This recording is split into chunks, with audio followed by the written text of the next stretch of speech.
El crecimiento estuvo muy bien en un momento en el que había mucha menos población humana, en el que la cantidad de contaminación que se producía era menor, pero claro, llega un momento en que no se puede seguir creciendo y creciendo. El planeta es finito y los recursos naturales son finitos.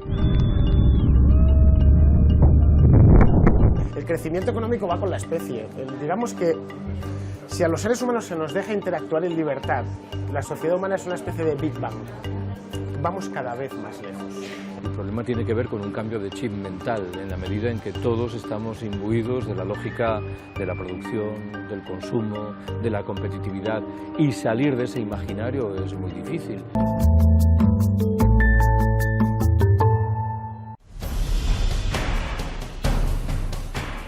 Trabajar más para ganar más y poder consumir más, siempre más.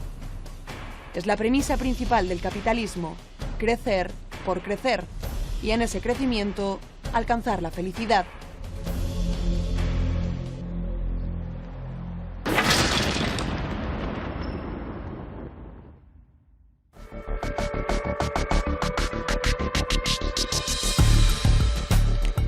Existe una realidad que no puede obviarse. No se puede crecer a un ritmo ilimitado en un mundo con recursos naturales finitos. Si continuamos a este ritmo de degradación del medio ambiente, en 2030 harían falta 2 planetas para atender el consumo de recursos naturales y en 2050, 3. Por eso hay una corriente de pensamiento que defiende que hay que decrecer.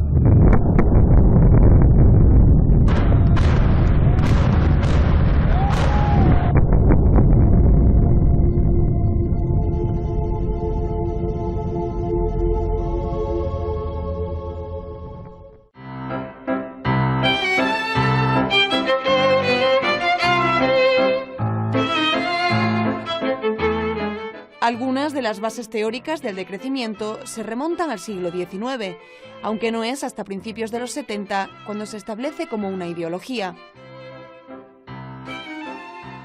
Su premisa principal es decelerar el ritmo de crecimiento económico y disminuir los niveles de producción y consumo de materia y energía, para crecer en lo personal y ganar en bienestar humano.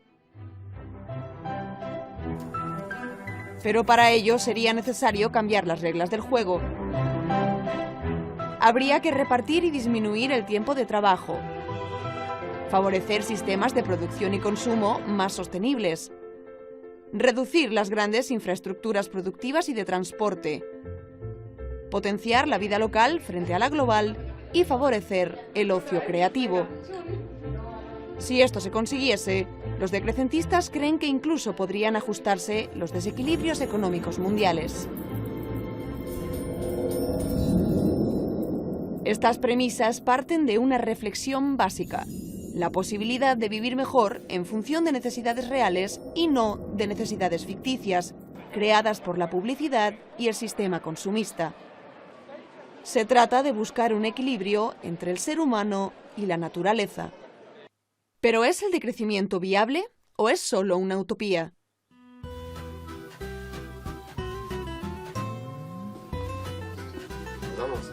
Sus teorías son todavía poco conocidas, pero cada vez hay más partidos políticos que adoptan el decrecimiento como parte de su doctrina y lo presentan como una salida a la crisis.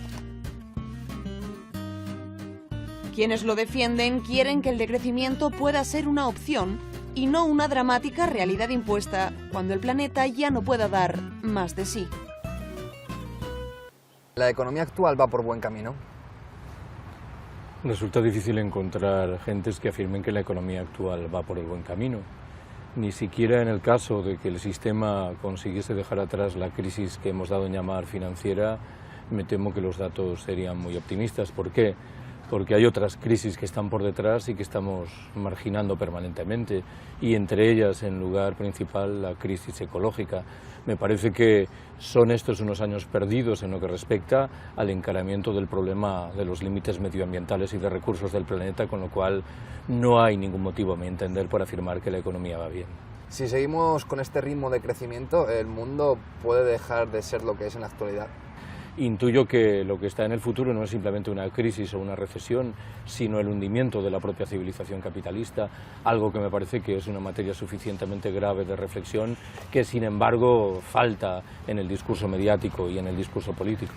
Sin crecimiento, muchas de las cosas que tenemos en la actualidad no existirían.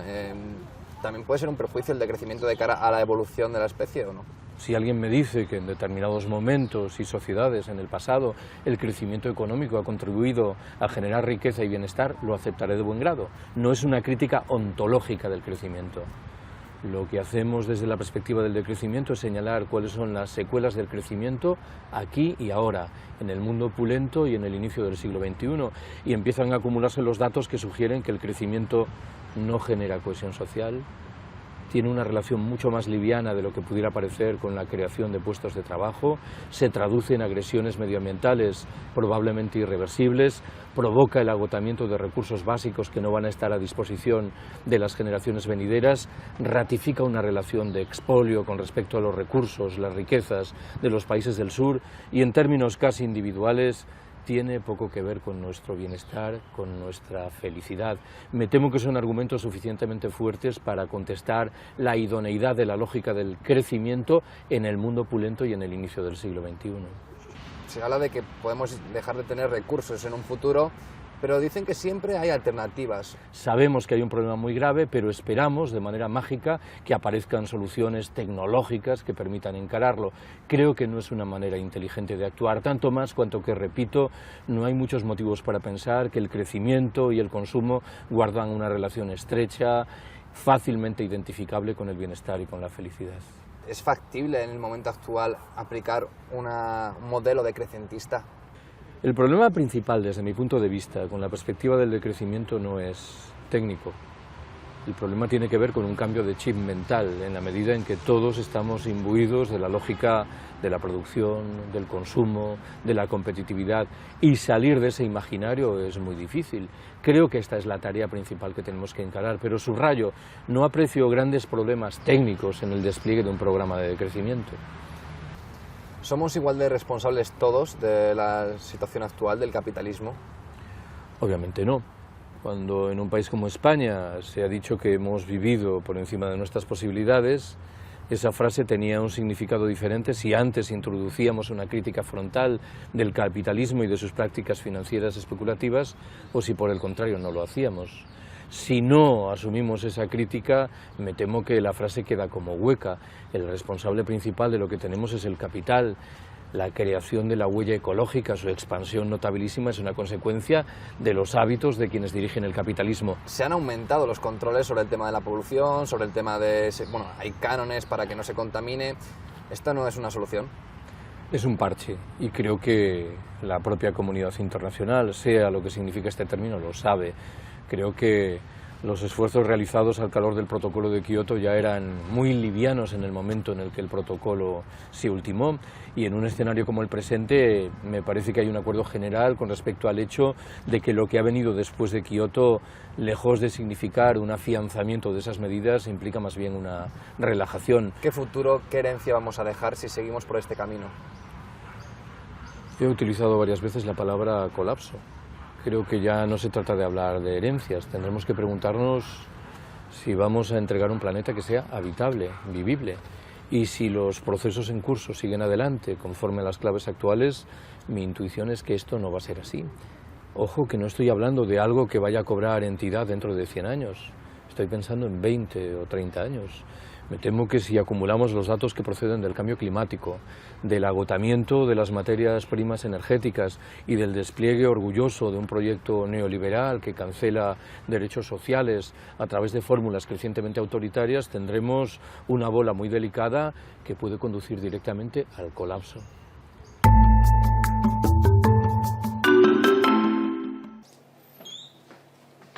El decrecimiento no es solo una teoría. Cada vez hay más empresas, cooperativas, grupos y asociaciones, sobre todo relacionadas con el mercado social, que aplican sus bases. Es el caso de la cooperativa Ciclos, una consultoría medioambiental que se dedica a temas relacionados con la sostenibilidad y el mantenimiento de recursos. Puede llamar una empresa, un edificio, un grupo de viviendas para decir, pues queremos mejorar la eficiencia energética de nuestro edificio, ¿no? Hacemos un pequeño estudio de cuál pues, se ve cuál es la inversión que habría que realizar, en cuánto tiempo se amortiza esa inversión y cuáles serían las ventajas tanto ecológicas como económicas. No tienen ánimo de lucro, se conforman con que los gastos y los beneficios se compensen para poder mantenerse y organizar sus horas de trabajo. Como aparte nuestros estilos de vida en general son lo más humildes que podemos, es decir, pues tratamos de consumir poco, de tener una vida poco consumista, ¿no? De basar nuestra felicidad más en las relaciones sociales y en cosas que implican el menor consumo de recursos y no tanto pues en comprar cosas, en tener coche. La mayoría, bueno, ninguno aquí tenemos coche, solo vamos en bicicleta generalmente, usamos el transporte público, o sea, que tratamos aparte de tener una vida coherente o sea, no solo en el trabajo sino también fuera de él. Uno de los problemas que creemos que tiene el sistema económico y que está colaborando a agotar los recursos planetarios es la necesidad de crecer indefinidamente, ¿no? Entonces hace falta cada año dar más beneficios que el anterior y eso pues lo que lleva, pues, entre otras cosas, a esquilmar la naturaleza, ¿no?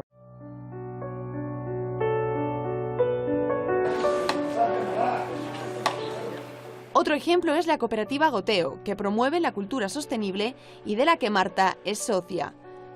Nos juntamos con ganas de mover un proyecto que promoviera la bicicleta como medio de transporte en la ciudad de Madrid, ¿no? Como un paso para una transformación social que vaya más allá, ¿no? del movimiento un poco más local, de reducción del consumo y así. Por eso han puesto en marcha esta tienda y taller de reparación de bicicletas en el centro de Madrid. Aquí puedes arreglar tu bici hasta que ya no sirva. Participamos de principios ecológicos de consumir al máximo un producto hasta que no sirve antes de consumir uno nuevo y además pues queremos facilitar que haya bicis en la calle. Queremos que todas las cosas que hagamos tengan un fin de transformación social o un impacto positivo en la sociedad y el medio ambiente. El decrecimiento, aunque no siempre de manera explícita, está en las bases de muchas empresas que buscan respetar el medio ambiente y fomentar las redes locales y el consumo responsable. Sí que nos lo planteábamos como una alternativa decrecentista, a lo mejor no verbalizada como tal en todo el proyecto, pero sí desde un punto de vista de no al crecimiento exponencial que nos han presentado y además que es que integra toda nuestra filosofía, porque ya no es solo los servicios que damos para afuera, como pueden ser que fomentemos pues que reciclaje de piezas o demás, sino la propia estructura mobiliario y demás viene de consumir el mínimo posible, porque es que no es necesario.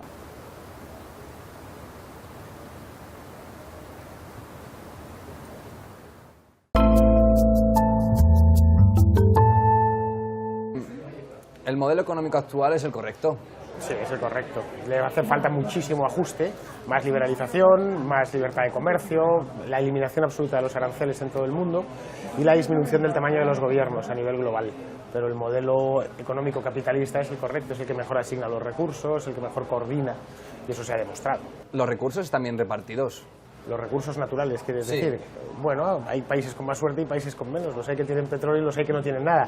Pero curiosamente, los recursos naturales son una maldición la mayor parte de las veces. Los países petroleros suelen ser pobres y países como Suiza o como Japón, que no tienen ningún recurso natural, son extraordinariamente ricos, porque el principal recurso es esto que tenemos aquí dentro, es el ingenio humano, no es el petróleo, ni los diamantes, ni nada por el estilo. Y esos están repartidos de manera igual, porque todos los seres humanos somos iguales. Las corrientes económicas se basan en un crecimiento infinito, parece. Sí.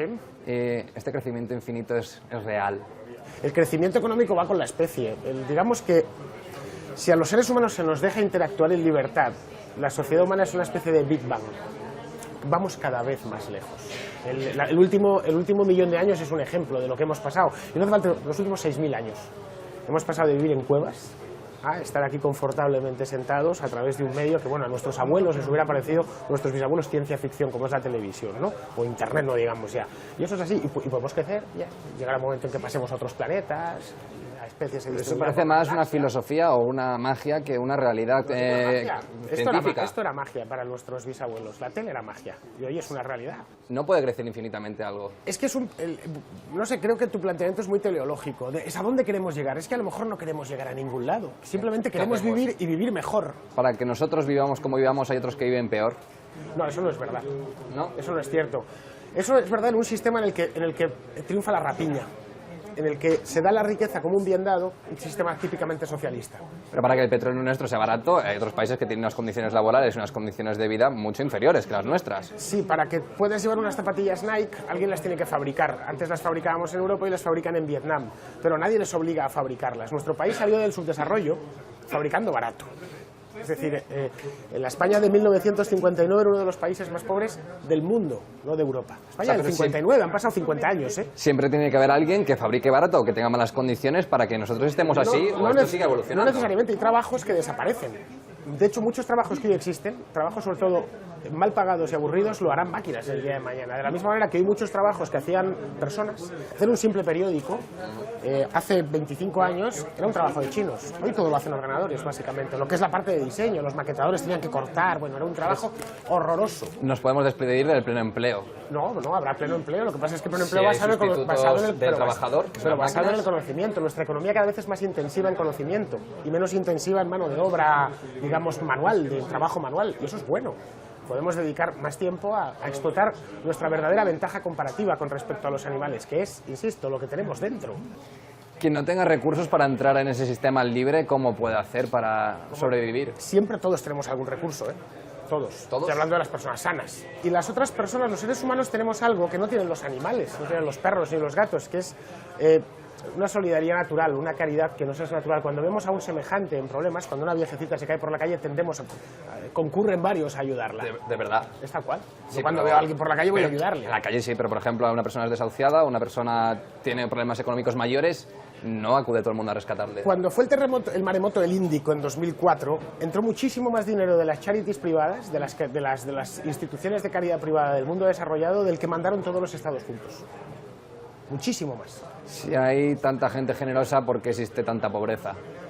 Vamos a ver, existe tanta pobreza básicamente porque la genera la política y el Estado. La política es una fábrica de generar pobres, de quitar a unos para dar a otros que previamente ha privilegiado mediante leyes. ¿Qué hacemos con los impuestos?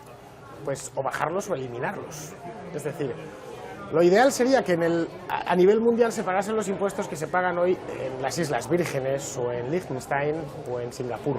Son lugares prósperos con rentas per cápita muy alta, con unos niveles de pobreza muy bajos, con unos servicios muy buenos, tanto de sanidad como de educación, etc. Es decir, es copiar lo que funciona y no lo que no funciona.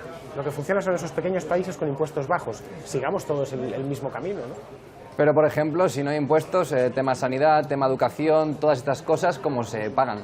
Bien, en Singapur se paga. Hay sanidad pública, por cierto. En Suiza también. ¿Para todo el mundo? Para todo el mundo, es universal. Con la diferencia de que una parte considerable de la población se paga la suya porque dispone de renta suficiente. Es decir, la clave no es odiar la riqueza, sino aborrecer la pobreza.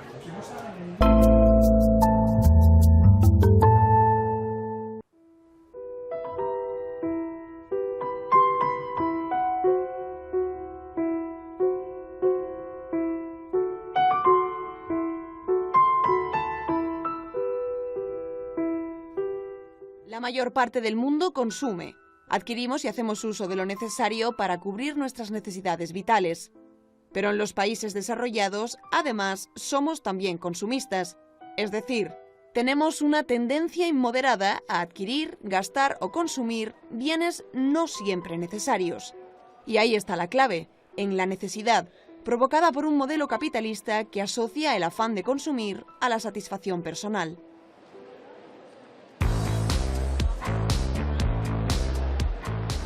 Porque, ¿de verdad necesitamos todo lo que compramos?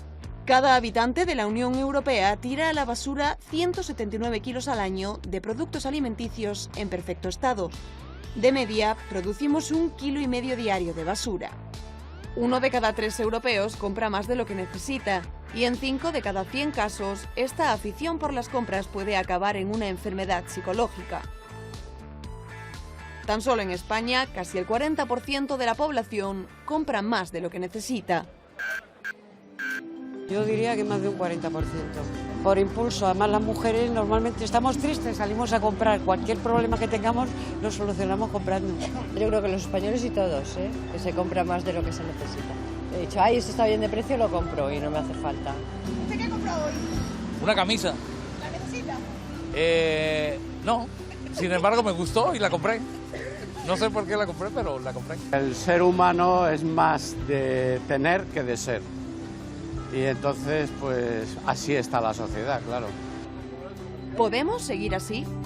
Si todavía se mantiene esta situación, es porque el capitalismo ayuda a perpetuar las desigualdades y solo hay una pequeña parte del mundo que consume a este ritmo.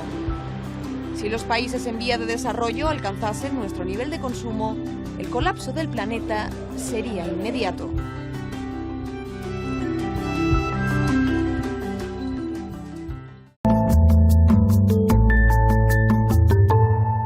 Políticamente, ¿qué habría que hacer para aplicar un modelo como el decrecentista? A través de la ley, a través de las instituciones, se puede más o menos controlar qué tipo de actividades preferimos y qué tipo de actividades queremos que vayan a menos. Entonces se trata de escoger qué actividades son las que son sostenibles y qué actividades son las que no son sostenibles y que irían un poco por el camino ese del decrecimiento. ¿El capitalismo habría que eliminarlo o transformarlo? Solamente cabe su transformación o su superación por un sistema que simplemente, aunque suene facilón, pueda mantenerse en el tiempo. Es que el sistema capitalista actual no puede mantenerse en el tiempo.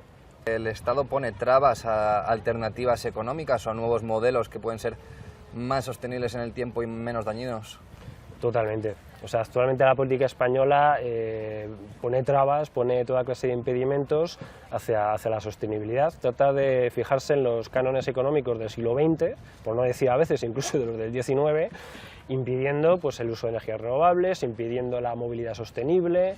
Sí, hace todo lo contrario de lo que habría que hacer para mejorar la sostenibilidad de España y del mundo en general. ¿Existen lobbies positivos? Sí, existen lobbies positivos, podría decirse que sí. Los gobiernos escuchan a los lobbies del petróleo, a los lobbies de las energéticas. No sé si a estos lobbies positivos se les escucha de igual manera o no. Desde luego, de igual manera, estamos convencidos, o estoy yo convencido de que no. El problema es que los lobbies negativos, por llamarlos así, son muy poderosos. Tienen acceso directo a los políticos, a los gobernantes, tienen muchísima cantidad de dinero con el cual pueden, por ejemplo, financiar las campañas electorales de los partidos que gobiernan. Y los lobbies positivos pues no tienen tanta capacidad económica, no tienen ese poder de influencia y por lo tanto no se les escucha de la misma manera y en muchos casos incluso se les ningunea de una forma clara y ostentosa. ¿Qué pasaría si, en España, por ejemplo, si un partido político que gobernara tuviera una base decrecentista? Un gobierno decrecentista, digamos, un gobierno que pensara más en el bien de los ciudadanos, sería, sin ningún género de dudas, positivo para todos y después positivo también para el planeta y haría que la sociedad fuera sostenible, es decir, que se pudiera mantener en el tiempo, con un alto bienestar y calidad de vida para todos. O sea, ¿al ciudadano no se lo tiene en cuenta? ¿Se tiene en cuenta solamente al capital o cómo es? Puede parecer muy radical, pero yo creo que no se tiene en cuenta la política actualmente al ciudadano. De hecho, estamos viendo cómo perdemos derechos, cómo perdemos capacidad adquisitiva, estamos viendo cómo se toman medidas que perjudican la capacidad, por ejemplo, de producción eléctrica para las familias, estamos viendo cómo se nos sube el recibo de la luz de forma permanente.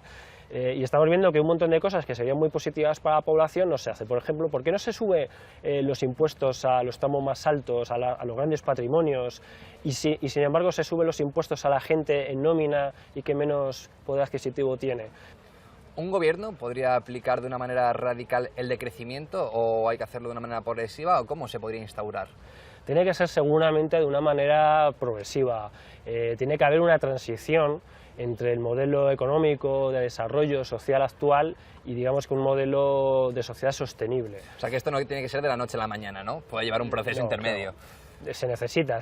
Tú, por ejemplo, piensa que un cambio tecnológico, por ejemplo en la energía, siempre tiene una inercia de entre 10 y 20 años, o sea, no es una cosa que se puede hacer de la noche a la mañana. Tú no puedes cambiar, por ejemplo, el parque móvil por coches eléctricos o un sistema de producción de energía basada en el gas natural, pues de la noche a la mañana, poniendo molinos eólicos, ¿no? o paneles fotovoltaicos. Se necesita tiempo. El crecimiento no ha tenido nada bueno. El crecimiento estuvo muy bien en un momento en el que había mucha menos población humana, en el que la cantidad de contaminación que se producía era menor, pero claro, llega un momento en que no se puede seguir creciendo y creciendo. El planeta es finito y los recursos naturales son finitos. Entonces, hace mucho tiempo, hace varios siglos, se pudo crecer de forma clásica, pero ya no podemos y tenemos que cambiar el sistema, porque es que no nos cabe otra.